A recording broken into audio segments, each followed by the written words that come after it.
हम साफ चेतावनी देते हैं, जिस आग में हम यज्ञ करते हैं उसी अग्नि में अन्याय की जड़ें भस्म कर दी जाएंगी। हम यह प्रश्न भाजपा से खुलकर पूछते हैं, क्या आपका मंडल अध्यक्ष आर्य समाजियों पर हमला कर सकता है? यह सनातन संस्कृति के एक शक्तिशाली स्तंभ आर्य समाज को डरा करके चुप करवाने की एक कायर कोशिश थी। मेरे पास सैकड़ों फोन आ रहे हैं, सभी साथी तैयार हैं आंदोलन के लिए। जब यज्ञ कर रहे आर्य समाजियों पर संगठित हमला हो, जब पुलिस की मौजूदगी में निर्दोषों को पीटा जाए, जब वेदों की ऋचाएं दबाने की कोशिश की जाए, तो चुप रहना कायरता है और सिर्फ शांति की बात करना पलायन है। आप सभी को सादर नमस्ते। मैं हूं स्वामी आदित्य और आज मैं बात करूंगा बापोली कांड के बारे में।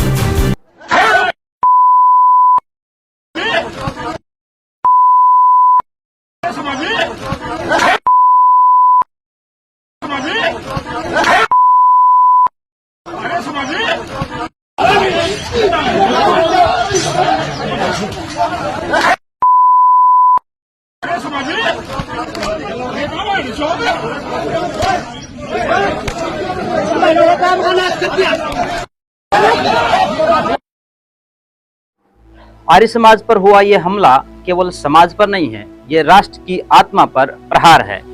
13 जुलाई 2025 को रविवार के दिन सुबह 8 बजे बापोली गांव में, जो जिला पानीपत में है, जब आर्य समाज मंदिर में यज्ञ चल रहा था, वेद मंत्रों की स्वर लहरियां गूंज रही थी, श्रद्धालु स्वाहा करके आहुतियां दे रहे थे, तभी लोकतंत्र, संविधान और धार्मिक स्वतंत्रता पर एक लाठी, तलवार और चाकू से सजा हुआ हमला होता है। यह केवल हमला नहीं था, यह आर्य समाज की विचारधारा पर एक प्रहार था।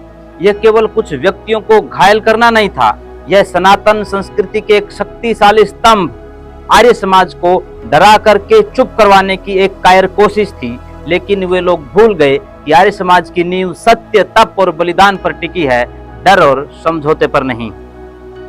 आइए घटनाक्रम की सच्चाई को जान लेते हैं। बापोली गांव में 1932 से आर्य समाज मंदिर स्थापित। इस मंदिर में यज्ञशाला और विद्या की प्रचार परंपरा वर्षों से चल रही है। मंदिर की भूमि पर आर्य समाजियों का वैध अधिकार है और राजपत्र में दर्ज भी है।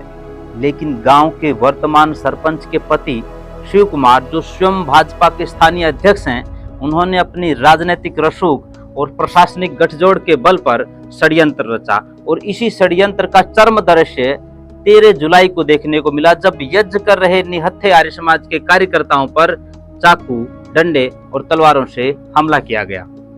और सबसे शर्मनाक बात इसकी है, इस पूरे हमले के दौरान पुलिस वहां मौजूद थी, लेकिन उसने कोई हस्तक्षेप नहीं किया।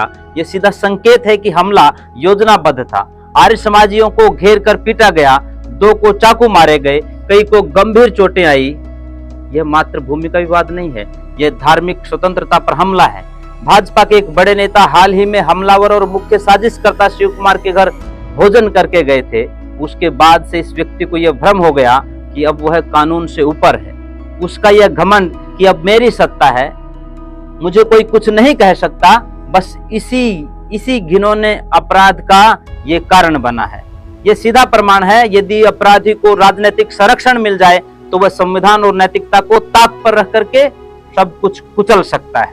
भाजपा से सीधा सवाल है, क्या यह हमला आपकी सहमति से हुआ? हम यह प्रश्न भाजपा से खुलकर पूछते हैं, क्या आपका मंडल अध्यक्ष आर्य समाजियों पर हमला कर सकता है और आप मौन रहेंगे? क्या धार्मिक हिंसा का संरक्षण भाजपा की नीति बन चुकी है? यदि नहीं तो आज और अभी उस सरपंच पति को पार्टी से निष्कासित कीजिए और उस पर कठोर कानूनी कार्रवाई करवाइए। यदि भाजपा चुप रहती है तो यह मान लिया जाएगा कि यह हमला उसकी सहमति से हुआ है। आर्य समाज की चेतावनी है, आर्य समाज शांत है लेकिन निर्बल नहीं है, सहनशील है लेकिन भीरू नहीं है। हमारी चेतावनी बिल्कुल स्पष्ट है। यदि हरियाणा सरकार और भाजपा नेतृत्व इस मामले में दोषियों को सजा दिलाने में विफल रहते हैं तो आर्य समाज राष्ट्रव्यापी आंदोलन छेड़ेगा। यह केवल न्याय की लड़ाई नहीं होगी, यह धर्म और अधर्म के संघर्ष की शुरुआत होगी। हम साफ चेतावनी देते हैं, जिस आग में हम यज्ञ करते हैं उसी अग्नि में अन्याय की जड़ें भस्म कर दी जाएंगी। हम शांति के पुजारी हैं पर कायर नहीं हैं, हम वेदों के संरक्षक हैं पर अत्याचार के सहनकर्ता नहीं हैं। आर्य समाज न कभी झुका है, न मिटा है, न मिटेगा। 1857 की क्रांति से लेकर के महर्षि दयानंद के बलिदान तक और स्वतंत्रता संग्राम में सैकड़ों आर्य वीरों के योगदान तक हर आक्रमण का सत्य, साहस और संगठन से जवाब देते आए। जब निजाम हैदराबाद आर्य समाज के सामने नहीं टिक पाया तो तुम षड्यंत्र मानसिकता के लोग क्या टिक पाओगे। हमारी मांगे हैं, हमलावर सरपंच पति शिव कुमार को तत्काल गिरफ्तार किया जाए, उसे भाजपा से निष्कासित किया जाए। जो पुलिसकर्मी वहां मूक दर्शक बन करके खड़े हुए थे, जो मौन थे, उनको सस्पेंड किया जाए। हमले के पीड़ितों को सरकार द्वारा मुआवजा दिया जाए और आर्य समाज मंदिर की भूमि को वैधानिक रूप से सुरक्षित किया जाए। आर्य समाज के सभी साथियों से एक अपील करना चाहता हूं। प्रिय साथियों, यह समय संयम और संगठन का है। हम कानूनी और लोकतांत्रिक ढंग से इस लड़ाई को लड़ेंगे, लेकिन हमें अब जागना ही होगा। हर आर्य समाज मंदिर को कानूनी दस्तावेजों से सशक्त करना है।